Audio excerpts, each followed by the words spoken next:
السلام علیکم ناظرین جنرل ضیاء الحق کا 17 اگست 1988 کو بہاولپور کے قریب C-130 طیارہ حادثے میں انتقال آج بھی ایک متنازع راز ہے۔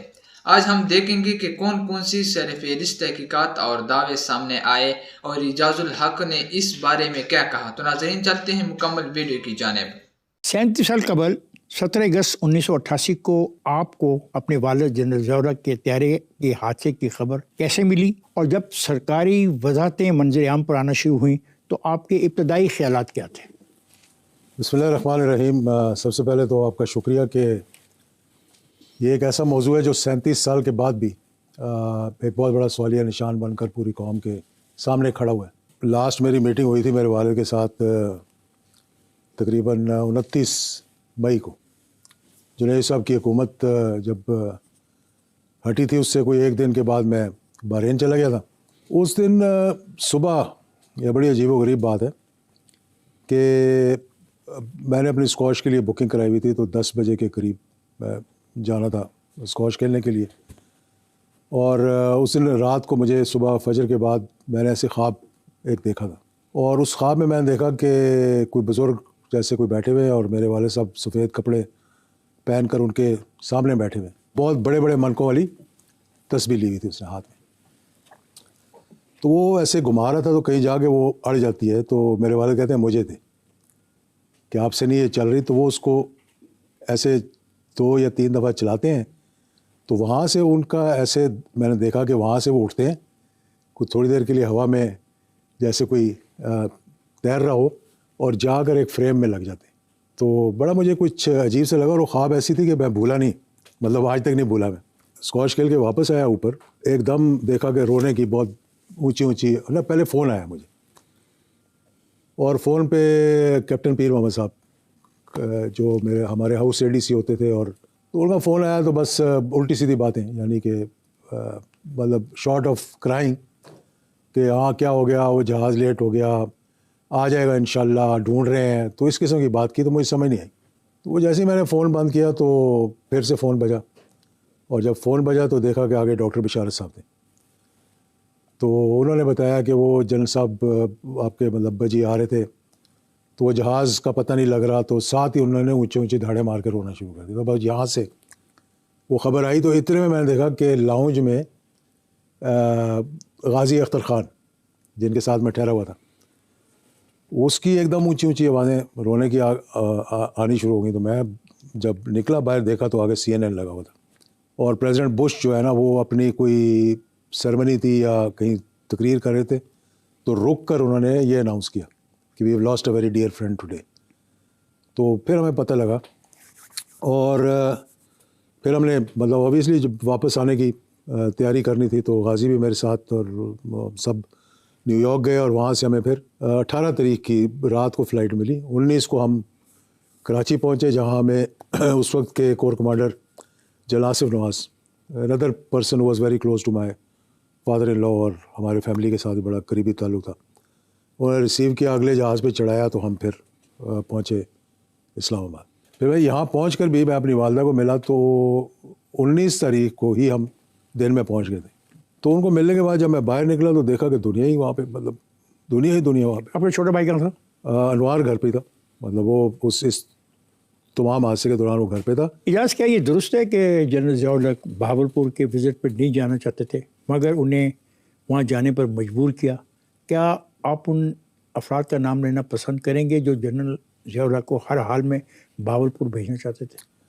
دیکھیے، اس میں 2-3 چیزیں ہیں جو زیر غور آنی چاہیے۔ جو اگر آپ کال لاگ اٹھا کے دیکھیں تو ہر کال جو انکمنگ اور آؤٹ گوئنگ ہوتی تھی نا، وہ رجسٹر ہوتی تھی۔ جو اس وقت ہمارے آپریٹر تھے ان میں سے تقریباً سب کے سب جاننے والے ہیں، اور ایک چودھری نذیر صاحب جو 1970 سے میرے والد صاحب کے ساتھ ہیں، وہ آج بھی ہمارے گھر پہ۔ مطلب ان لوگوں سے جو گفتگو ہوئی نا، اور پھر میری والدہ سے گفتگو ہوئی، اور پھر میرے والد کے جو ADC تھے ان سے گفتگو ہوئی، تو معلوم یہ ہوا کہ اب وجوہات بہت سی ہو سکتی ہیں۔ اس میں دوران میجر جنرل محمود درانی میں وہیں آ رہا ہوں۔ جنرل محمود درانی جو ہے نا، ہمارا تعلق بھی ان کے ساتھ بڑا رہا، بڑے فیملی ممبر بھی تھے۔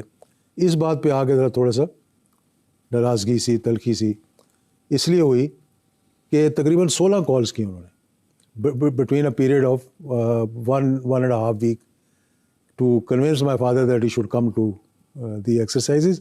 وہ ساری کالز جو ہے نا میری والدہ کو بھی کال کی کہ she should convince my father that he should come to Multan. 16 call general Mahmood Durrani نے کی کہ between my father and my mother, کیونکہ دیکھیں نا he was the military secretary to my father, تو وہ ایک بالکل والدہ کے ساتھ ہمارے ساتھ. ناظرین آپ لوگوں نے ویڈیو دیکھ لی, اب آئیے اس پر کچھ بات کرتے ہیں. آج ہم ایک سنجیدہ اور پیچیدہ واقعے کا جائزہ لیں گے.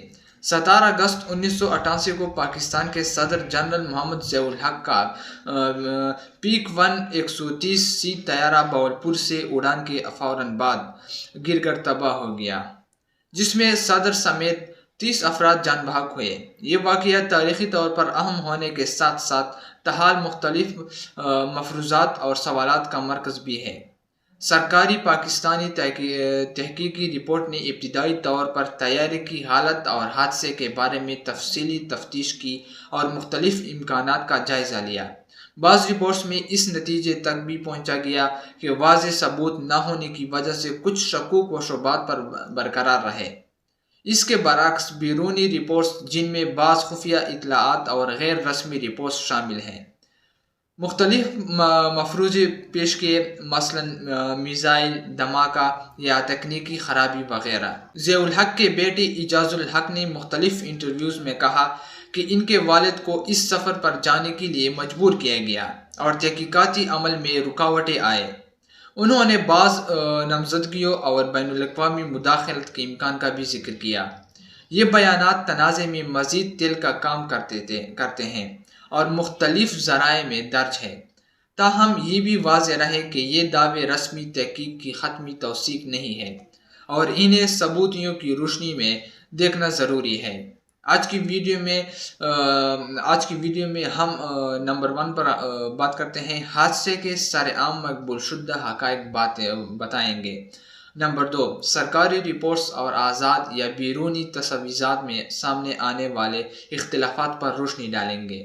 اور نمبر 3, اعجاز الحق کے بیانات کو اسی تناظر میں رکھ کر پڑھیں گے, یعنی دعووں کو خبری شواہد کے ساتھ توازن میں پیش کریں گے. اس ویڈیو کا مقصد کسی فرد یا ادارے پر بے بنیاد الزام لگانا نہیں, بلکہ ناظرین کو دستیاب معلومات کی بنیاد پر شفاف, غیر جانبدار اور معروضی تصویر پیش کرنا ہے.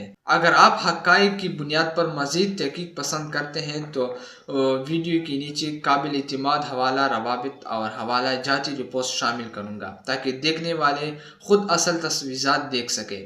آخر میں آئیے اس تاریخ معاملہ پر غور کرے, سوالات پوچھے, تبصرے میں اور اپنا نقطہ نظر لکھے, اور اگر چاہے تو میں آئندہ ویڈیوز میں مزید تفصیلی دستاویزات تجزیہ لاؤں گا. تو ناظرین یہ تھی ہماری آج کی ویڈیو. اگر ویڈیو پسند آئے تو ویڈیو کو لائک کریں اور اس چینل کو بھی سبسکرائب کریں تاکہ آپ کو آئندہ بھی اس طرح کے مزید اپڈیٹس ملتی رہیں.